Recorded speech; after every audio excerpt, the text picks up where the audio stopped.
So what's going on, guys? DIY Dan here again, and this is another mechanical video. In this video, I have a 2004 Nissan Exterra with a 3.3 liter gas engine. However, this process should be the same for any Nissan 3.3 liters in Frontiers or Exterras between the years of 99 and 04. And I'm switching all three engine drive belts out on this engine. Now, the reason I tore into these belts is because I was actually doing a timing belt, and in order to do that timing belt, I had to tear these down, so I put new ones on in the process. So the good thing about this is you're going to get a lot better view of how to put these belts on and off, because I'm going to have the radiator and a lot of the other stuff out of the way to make it more of a visual friendly thing as far as an instructional video. However, you are going to be able to see me doing it with the radiator installed also, because I did have a squealing belt that I had to figure out and diagnose which one it was. And during this process, I'm also going to go over things that possibly caused your belt failure or can cause a premature belt failure in the future. So let's get to it. So each one of these belts has a nut that you have to loosen on the pulley, and then an adjuster bolt to either tighten or loosen your belt. So right here, I am loosening the nut for the pulley, and then we're using a socket with the impact to loosen off the adjusting bolt to remove the belt. For the AC belt and the power steering belt, you will have to feed those around the fan. So basically just put it around one of the fins and then rotate the fan around, and that will remove it from all of the fan blades so you can get it up and out of the engine compartment. So now we're going to remove the power steering belt. Once again, I am loosening the nut on the front of the pulley. Once loosening that pulley, the adjuster bolt is right behind the bracket that holds that pulley right in front of the valve cover on that side of the engine. You can see the extension going in from the left-hand side here to loosen that belt.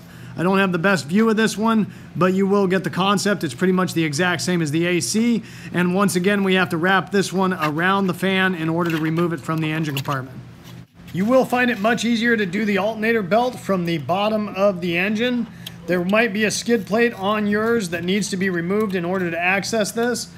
You will need to loosen the lock bolt for the adjuster, and then it also makes it easier if you back off the top alternator pivot bolt as well a couple turns. Once loosening those two bolts, then you should be able to back that adjuster off until you can remove the belt from the alternator. Here's a camera angle from underneath the vehicle showing me loosening that lock bolt and loosening the adjusting bolt itself. So there's a couple preliminary checks that you need to do before reinstalling the belts. The first thing you're going to want to do is spin all your pulleys by hand, including both tensioners and the alternator, to make sure you don't have a bearing going out. That could have caused your belt failure or lead to another premature belt failure. So you just want to give each one of those pulleys a spin and make sure they have a nice, quiet, smooth, and pretty free spinning action to them. The tensioner bearings or idlers are the most common failure as far as belts go, and if you have any of that growling or metal-to-metal feel, make sure you replace those before putting new belts on. And that's as simple as removing that front bolt or nut entirely, replacing that pulley, and then putting it back together before reinstalling the belts.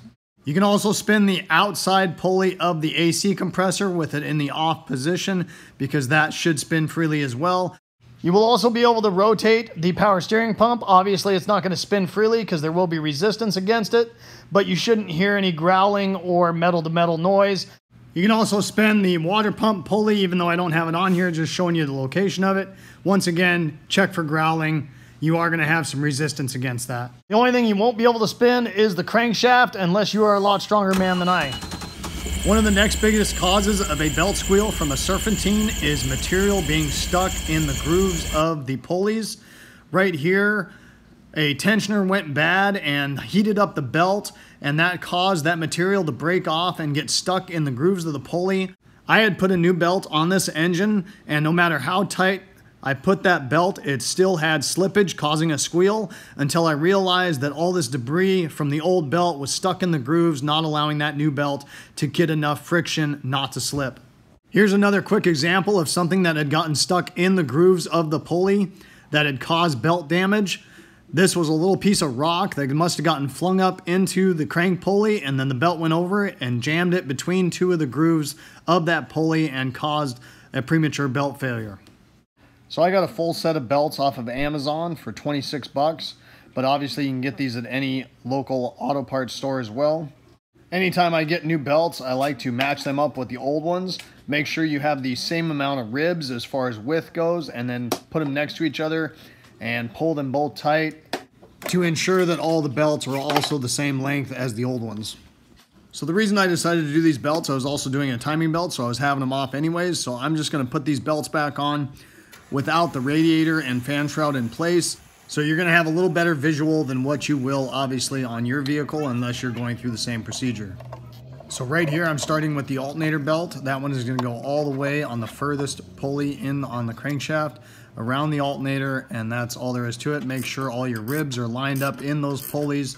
Then start adjusting that bolt down and checking the tension as you tighten it. When tightening down belts like this, you only want to tighten it down to the point where it does not slip under load. Now the reason I say this is because if you over tighten a belt, not only are you putting more stress on that belt, which could wear it out faster, you're also putting an extra load on the bearings of either the alternator, the power steering pump, or whatever the belt you're putting on is. So I'm adjusting these by feel, but if you don't do this on a consistent basis, that might be kind of difficult. So a good rule of thumb is mark your adjuster bolt with a permanent marker or something, and that way you've got that for a reference as far as where to go back with the adjustment, especially if you didn't have any squealing and you were just replacing your belts because they were either dry rotted or coming apart. The by the book way to adjust this belt is actually to put 10 pounds of force on the top of the belt between the two pulleys, and you should have a 1/4 inch of belt movement or deflection. So I got that belt where I wanted it. Now I'm just tightening down the actual lock for that adjuster to hold it in place. If you did loosen the upper alternator pivot bolt as well to make it easier, go ahead and tighten that down as well. So I've been in the mechanical field for over 20 years, and I actually had a squeal coming from this engine after I did these belts. And it was actually coming from the alternator belt because I didn't have it quite tight enough. So after I go over the installation of the next two belts, I'm actually going to do an overview of how I figured out what belt was squealing and how to prevent that from happening to you. It also gives you a better view of how to put these belts on and off when the radiator and everything is installed in the vehicle. So the next belt is for the water pump and power steering. So since I had the radiator and fan shroud out, I was just able to go over the entire fan at the same time. Most likely that's not going to be the case for you, and you will have to take that belt around one of the fan blades, then rotate that fan around until you get it all the way around that to put it in place. Then you're going to go under the crankshaft, up over the water pump, under the tensioner, and then over the power steering and back to the crankshaft. Once you've verified that you're in all the ribs correctly on the crankshaft, water pump, and power steering, and that you're centered in the tensioner, it's time to go ahead and make that adjustment. So once again, if your belts weren't squealing before you took the belts off, another way to go is feel how much tension was on that belt before you take it off, so you can kind of go back with the same amount of tension. If you are able to measure belt deflection, you're going to go between the power steering pump and the crankshaft because that is the biggest distance, and you should have a 1/2 inch of deflection for this belt. Once you get the belt adjustment where you like it, then all that's left to do is lock it in place by tightening the bolt on that tensioner pulley. Then all that's left to do is the AC belt. Once again, you're going to put it around one blade of the fan and rotate that fan around to get it in place. Go under the crankshaft, up and over the tensioner and the AC compressor, and then back down to the crankshaft. Once again, make sure you're in the correct ribs with the belt on the crankshaft, the tensioner, and the AC compressor, and go ahead and make that adjustment. Once again, you're going to need a 1/2 inch of deflection if that's what you're going by, and then go ahead and tighten down that bolt on the tensioner pulley. And that's about all there is to it, guys. Now, in the middle of this video, I had mentioned that I was going to show you how to make sure you don't have a squealing belt when going together with this thing. One thing you can do is you can put the alternator belt on first, tighten it down, fire the engine up real quick, obviously with it in park, and give it a couple quick snaps of the throttle to make sure you don't have a squeal on that belt. I will say if you do have a squeal, most likely that is going to be your culprit because the distance between the two pulleys is so close that it does have to be pretty tight and tighter than what I thought it had to be to prevent a slippage. Now, if you are using this process to help diagnose a squeaking belt, you do want to do it when the engine is cold because the water pump is ran off of the second belt. But firing up the engine, even with that belt off, only for a couple seconds to verify a squeal is not going to hurt that engine, and it will not warm up that quickly.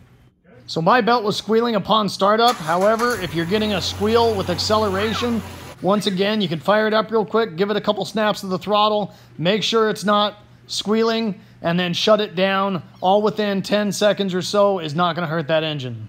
So what I was doing during this video clip, guys, is I had that squeal, I fired it up, listened to it, then I shut it down, I removed the first belt, fired it up, still heard the squeal, I removed the second belt, fired it up, still heard the squeal, that isolated it down to the alternator belt. I adjusted that a little bit tighter. Once again, I fired it up, made sure there was no squeal, which there wasn't, reinstalled the second belt, checked for a squeal, no squeal, reinstalled the final belt, and checked for the squeal one more time, and we were all good to go. Hopefully you guys enjoyed this video and it gave you some good information. If so, make sure you hit that like button and subscribe to my channel if you haven't already. I'd really appreciate it. The whole concept of my channel is to give you guys the most information in the least amount of time as possible so I don't waste your time. And I hope to see you next time. Later.